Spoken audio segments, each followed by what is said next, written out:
is a gentleman that I knew for quite a long time. And I'm not saying this in a stalking sense, but I know all of you online. And I've met all of you online. And I followed you for years, or most every single one of you. And I know quite a bit about you, because that's what I do. I'm an online guy, and in order to be informed, I try to read every single thing. So many years before we were ever moving out into Michiana, I began to follow Andy Kostielney. And I knew some people that I knew that knew him, and I had heard through the grapevine.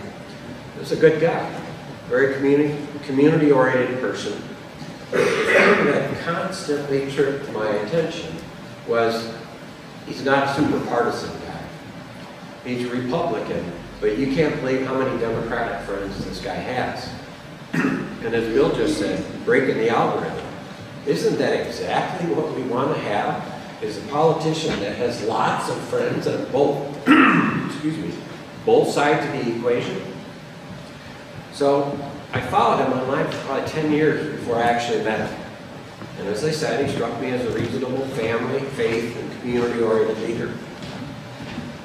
Now that I've met him, a year and a half in, he's been the single most helpful person in all of Michiana, introducing me to public officials on both sides of the aisle, to nonprofit leaders, to corporate leaders, community leaders, great service organizations. And he's had zero interest, none benefit for him. I met him, and I'm speaking for me, Andy, but not you. I think you said, this seems like a good thing, and he seems like a nice guy, so I'll help him. I don't know that we ever even talked about, hey, what's this going to do for you? It was just, yeah, I'll introduce you to that person, that lady, and that guy. Let's set up lunch. And it wasn't just, yeah, I'll send them your information, and then you could go to lunch with them, and hopefully it works out. It was, no, we'll go next Tuesday. And then it was, okay, and then we'll go next Wednesday to this. And then 2 Thursdays from now, we'll go to this. And every single time, I'm used to dealing with politicians, and I love them all. But there's not a lot of times when you got a guy, and he's not in politics anymore, now he works for DLZ, but he's very involved in those circles. And it's not very often you get a call from somebody that's in those circles that there's not another thing.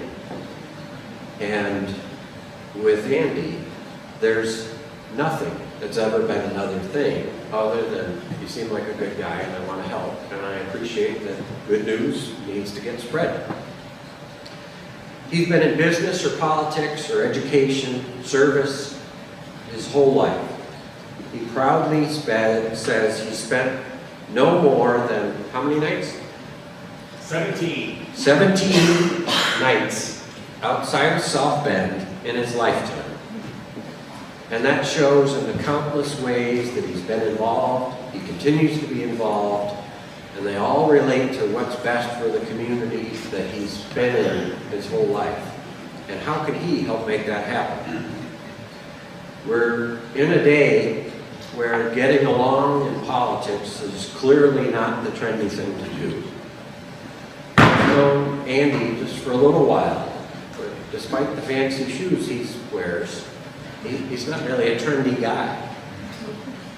Many might call him old-fashioned, they might call him old school, but I would call him as decent, kind, respectful, open, and willing to talk to people and perspectives of all kinds.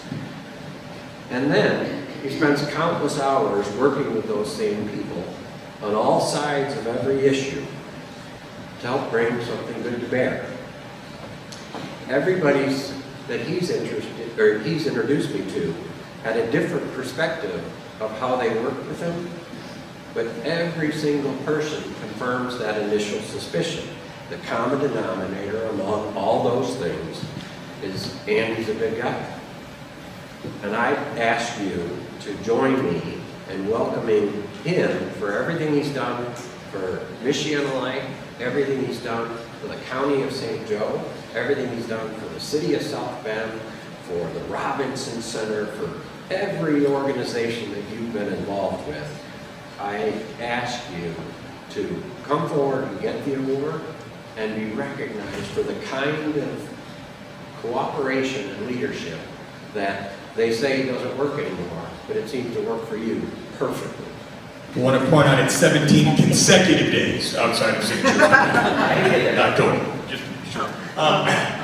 Thank you all. It's a great honor to be on the stage today. I want to thank a few people. First off, my lovely wife, Joy, who is by far the best decision I've ever made.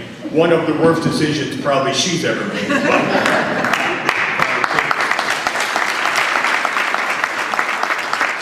Kind of like my career in politics, I benefit from the poor judgment of others, so I'm more than happy with that.